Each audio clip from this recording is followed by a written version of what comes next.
Bonjour à toutes et à tous, bienvenue sur CCTV Français pour cette nouvelle édition du journal. Lors d'un point de presse lundi dernier, le ministre russe de la Défense a indiqué que les frappes aériennes avaient détruit 556 cibles terroristes au cours des 3 derniers jours. Depuis le 25 décembre, soit depuis 3 jours, les forces aériennes russes ont envoyé un total de 164 avions de combat et détruit 556 cibles terroristes dans les gouvernorats d'Alep, d'Idlib, Latakia, Hama, Homs, Damas, Der Ez-Zor et enfin Raqqa. Le général de corps d'armée a par ailleurs rappelé qu'avec l'aide des forces aériennes russes, les forces gouvernementales syriennes poursuivaient leur offensive contre le groupe État islamique et réalisaient des avancées significatives à Alep, Latakia et à Damas. À présent, les forces gouvernementales syriennes avancent progressivement vers le bastion du groupe État islamique, Raqqa, tout en poursuivant leur offensive sur Ghouta, située dans la banlieue est de Damas. La Russie a lancé sa campagne de frappes aériennes en Syrie le 30 septembre dernier. L'armée russe mène ses opérations depuis sa base aérienne, située dans la province côtière syrienne de Latakia. Des navires de guerre russes sont également positionnés en mer Méditerranée et des bombardiers longue portée décollent depuis leur base située en Russie. L'armée irakienne a déclaré avoir repris la ville de Ramadi des mains des combattants de l'État islamique après avoir repris le contrôle du siège du gouvernement dans le centre-ville. Ramadi se trouve à 110 km à l'ouest de la capitale irakienne, Bagdad, et est le centre administratif de la province principalement sunnite d'Anbar. La reprise de Ramadi est le premier succès majeur des forces irakiennes entraînées par les États-Unis depuis que la ville était tombée en mai aux mains des militants de l'État islamique. Les troupes irakiennes ont débuté leur offensive la semaine dernière après avoir encerclé la ville pendant des semaines. Elles ont effectué leur dernière poussée dimanche. Les autorités irakiennes n'ont pas encore livré le bilan des victimes de cette bataille. Selon le gouvernement, la plupart des civils avaient été évacués avant l'assaut. La prochaine cible sera la ville de Mossoul, dans le nord du pays et seconde plus grande ville d'Irak. Le groupe État islamique avait conquis en mai dernier la ville de Ramadi. 7 mois plus tard, le gouvernement irakien annonçait avoir repris le contrôle de la ville. Ramadi se situe à une centaine de kilomètres à l'ouest de la capitale irakienne, Bagdad. C'est la capitale de la province d'Al-Anbar, le plus grand gouvernorat d'Irak, qui borde la Syrie, la Jordanie et l'Arabie saoudite. C'est également le cœur de l'Irak sunnite. La reconquête de Ramadi était l'une des priorités du gouvernement, qui avait perdu le contrôle de la ville en mai dernier. Début décembre, les troupes irakiennes ont encerclé la ville. Lors de son offensive militaire, l'armée irakienne a fait face à de nombreux pièges des militants de Daesh qui avaient posé des explosifs à des endroits clés de la ville, afin de ralentir l'avancée de l'armée.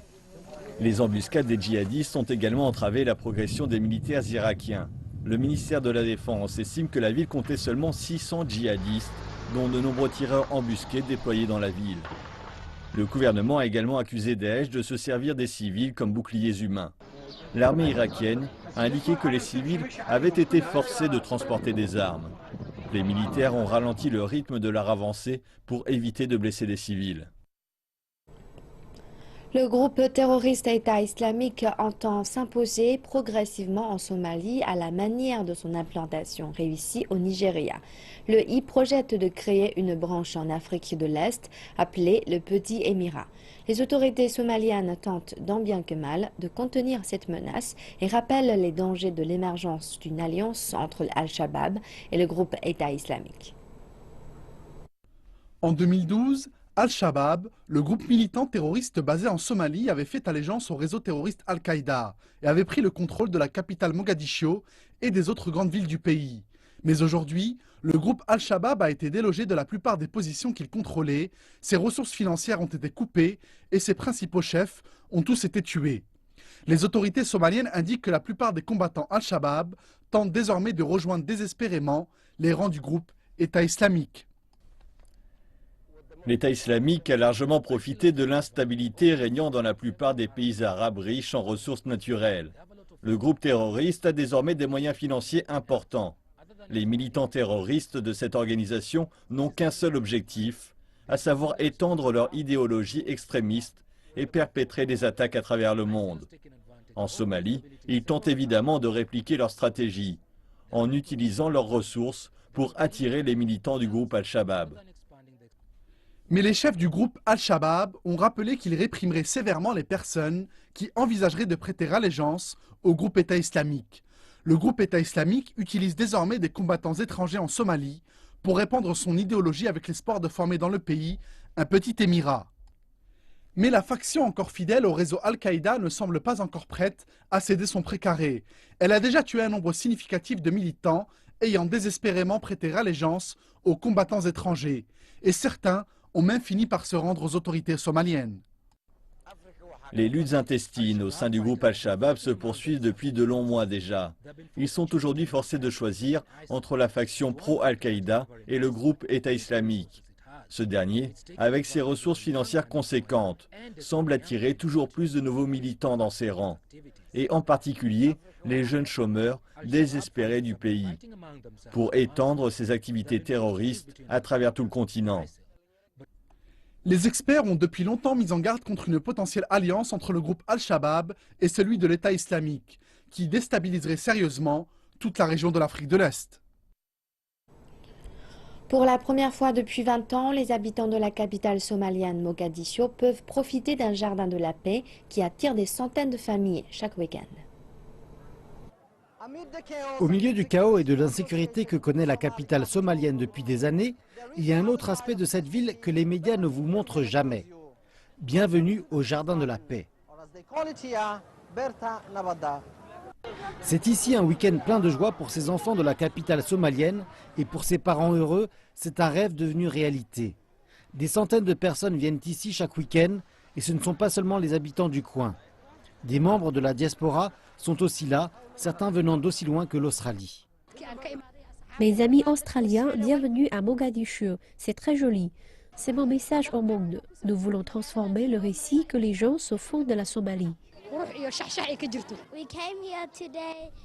Nous sommes venus ici pour fêter le vendredi. Je n'ai pas d'amis ici, mais je vais m'en faire aujourd'hui. Tous ces gens sont gentils et bons aussi. Pendant maintenant plus de 2 décennies, les enfants d'ici n'avaient pas de terrain de jeu et encore moins de jardin de la paix. À présent, les habitants disent que celui-ci est un signe que la vie ici à Mogadiscio retourne à la normale.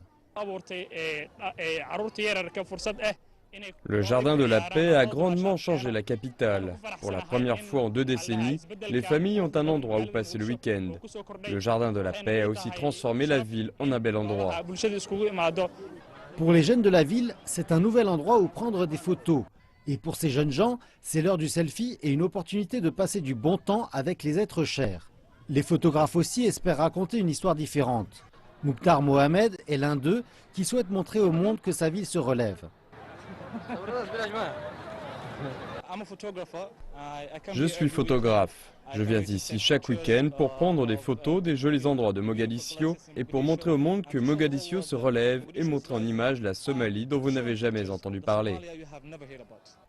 L'amélioration de la sécurité constitue un développement important dans la capitale et Mukhtar espère que ces photos peuvent aider à transformer le récit que les gens se font de Mogadiscio, d'une ville fantôme et d'un État en banqueroute, à une nation paisible et une destination de tourisme possible. Le centre météorologique chinois a lancé ce matin une alerte jaune à la pollution de l'air. Ce smog touche dans le nord du pays, Beijing, Tianjin, la province du Hebei, dans le centre, des parties des provinces du Henan et du Shanxi, dans l'est, la province du Shandong et dans le nord-ouest, la province du Shanxi. Beijing n'a connu que 7 jours de ciel bleu au mois de décembre et 2 alertes rouges, le plus haut niveau d'alerte à la pollution de l'air. Les niveaux de particules PM2,5, les plus nocives des particules aériennes, ont dépassé à plusieurs reprises les 500. C'est 20 fois le niveau considéré comme sûr par l'Organisation mondiale de la santé. La principale institution chinoise de planification a infligé une amende de plus de 400 millions de yuan à 8 transporteurs maritimes en raison de leurs pratiques monopolistiques dans le transport de fret. Ces 8 compagnies contrôlent l'essentiel du marché chinois. Selon la Commission nationale du développement et de la réforme, l'enquête a révélé que 8 compagnies se sont mises d'accord pour se répartir entre elles le marché. Ils se sont entendus pour rester sur leur propre territoire et ne pas faire concurrence aux autres sur le leur. De cette manière, elles ont été en mesure de contrôler le processus de fixation des prix. Les automobiles représentent la majorité du transport de fret et les prix fixés dans le transport ont poussé à la hausse le prix des véhicules vendus en Chine. La Commission nationale du développement et de la réforme a déclaré que l'amende se révélerait importante pour la Chine. Tout d'abord, il peut protéger l'ordre du marché consolidé du fret, ce qui ramènera les prix du transport à des niveaux normaux. Ensuite, il peut avoir pour effet de réduire les prix pour les compagnies commerciales et de bénéficier aux consommateurs. Dans les affaires, chaque entreprise lutte pour obtenir une plus grande part de marché. Mais les 8 entreprises de transport condamnées à verser une amende pour avoir voulu se créer un monopole sur le marché chinois ont travaillé ensemble pour conserver des profits élevés pour elles-mêmes. Et ce ne sont pas seulement les entreprises qui ont été touchées, mais aussi les consommateurs. Les cargos roulants font référence aux objets qui circulent sur roues, comme sur des camions ou des remorques et qui peuvent être transportés sur un navire. D'ordinaire, un bateau cargo roulant peut transporter de 6500 à 8500 véhicules. Et dans ce secteur, tant l'offre que la demande manquent d'options alternatives. Selon les données, 5 des 8 entreprises en question comptent pour plus de 60% des parts de marché mondial. Ce qui a fait que ces 8 entreprises ont décidé de s'allier pour poursuivre dans cette récolte de profits élevés. Quand les entreprises ont de plus grandes parts de marché, elles pensent que leur forte compétitivité va porter atteinte à leurs profits. Donc elles vont convenir d'un accord tacite sur les prix en vue d'augmenter leurs profits déjà élevés. Xu déclare que les constructeurs automobiles sont les victimes directes de cet accord tacite. Les dépenses de transport représentent pour environ 5% du prix total des véhicules, rendant ces derniers moins compétitifs sur les marchés étrangers. Mais les victimes ultimes sont les consommateurs. En Chine, de nombreux véhicules importés sont transportés d'Europe ou d'Amérique du Nord. Et les frais élevés de transport sont à la fin réglés par les acheteurs de véhicules. Nous estimons que pour des véhicules dont le prix dépasse les 500 000 yuan, les coûts de transport représentent environ 1% du prix total. Et Xu déclare que seul un marché concurrentiel et juste permettra aux entreprises d'innover et de fournir des articles de haute qualité à des prix raisonnables. De cette manière, les clients pourront obtenir de véritables avantages. La célèbre saison chinoise de la pêche d'hiver a débuté au lac Chagan dans la province du Jilin, dans le nord-est du pays. Cet événement attire des dizaines de milliers de visiteurs. Chaque année, le 28 décembre, une grande cérémonie pour offrir des sacrifices au lac et réveiller le filet a eu lieu sur la glace. La cérémonie a été accompagnée de chants, de danses religieuses mongoles et de dégustation de liqueurs. Les pêcheurs ont déposé des objets sur la glace en sacrifice afin d'obtenir de bonnes prises de poissons. Selon les estimations, 100 000 personnes se sont rendues au lac pour assister à la cérémonie. La pêche d'hiver au lac Chagan est une tradition pour ces tribus de pêcheurs et remonte à plus d'1 millier d'années. Le fameux festival de pêche hivernale au lac Chagan est actuellement en cours dans le Jilin. Il attire chaque année des milliers de touristes qui affluent dans la région. Le gérant d'un restaurant local, Jiang Limin, a un nouvel aquarium où les poissons frais seront exposés durant les fêtes du Nouvel An. Les poissons frais sont vendus à un meilleur prix que les poissons surgelés. Le lac Chagan bénéficie d'une notoriété grandissante. Chaque année, il attire des milliers de touristes. Les poissons sont réputés pour être tendres, gras mais non huileux. Leur goût est unique et les clients en redemandent toujours plus. Ici, on sent le changement du boom économique, une maison rénovée aux personnes qui débordent de positivité. Chaque année, de fin décembre jusqu'au festival du printemps, se déroule une pêche sur glace de grande envergure au lac Chagan. Les cultures de pêche et de chasse sont restées vivantes au fil des siècles et ont apporté quelque chose d'unique à cette région. Les routes ont été élargies, les villages autour du lac sont plus accessibles. Je pense que la pêche n'est pas la seule activité qui attire les visiteurs au lac Chagan, mais aussi l'histoire et la culture locale. L'hiver dernier, plus de 100 millions de yuan ont été dépensés par les touristes dans la région du lac Chagan et on s'attend à ce que ce chiffre augmente cet hiver. La compagnie aérienne américaine JetBlue a annoncé qu'elle allait doubler l'an prochain le nombre de vols vers Haïti en raison de la hausse de la demande. Haïti est l'un des pays les plus pauvres du monde qui se remet progressivement du terrible tremblement de terre de 2010. Le gouvernement haïtien a déclaré que sa priorité était d'attirer un nombre toujours plus important de touristes. Ce n'est probablement pas la première chose qui vient à l'esprit lorsque l'on pense à Haïti. L'île à Vache, située sur la côte sud du pays, est l'une des îles les plus spectaculaires des Caraïbes. Et les touristes ne sont pas encore légion. Non, je ne m'attendais absolument pas à cela. C'est très propre et l'endroit est sublime. Nous sommes dans un véritable petit paradis. J'étais très surprise. Je m'attendais à voir beaucoup plus de touristes ici. Mais en fait, c'est vraiment un endroit paisible et les sites sont les plus beaux les uns les autres. Le calme et la sérénité règnent en maître. Et je pense que vous êtes les premières personnes que j'ai réellement croisées ici. Cette touriste avait vu juste. Après le départ de ce groupe, nous étions en effet les seules personnes présentes sur les lieux. La solitude est ici synonyme de bonheur, mais ce privilège ne devrait pas durer longtemps. Le gouvernement prévoit de construire un aéroport international sur l'île, entre autres projets devant permettre d'augmenter les revenus liés au tourisme.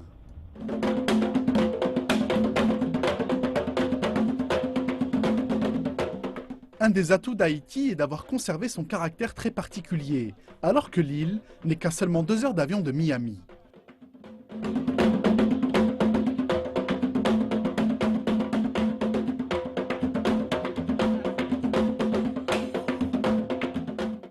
Ce restaurateur de Port-au-Prince, un colonel à la retraite, rappelle que la destination a longtemps repoussé les touristes avant de redevenir à la mode depuis quelque temps.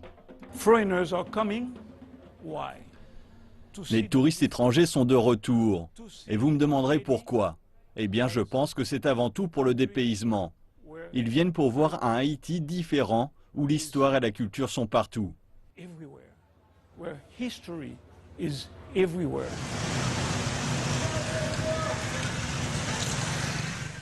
Mais les obstacles sont encore nombreux avant que l'île ne réalise son rêve d'attirer en masse les touristes étrangers.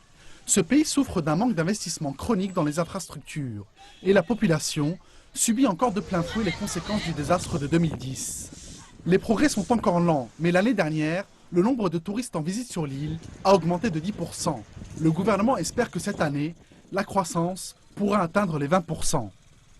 Le gouvernement rappelle enfin que les revenus issus du tourisme permettront, à terme, d'améliorer progressivement la vie de tous les Haïtiens. Voilà, c'est la fin de cette édition du journal. Merci de votre fidélité. Bonne suite de programme sur CCTV français.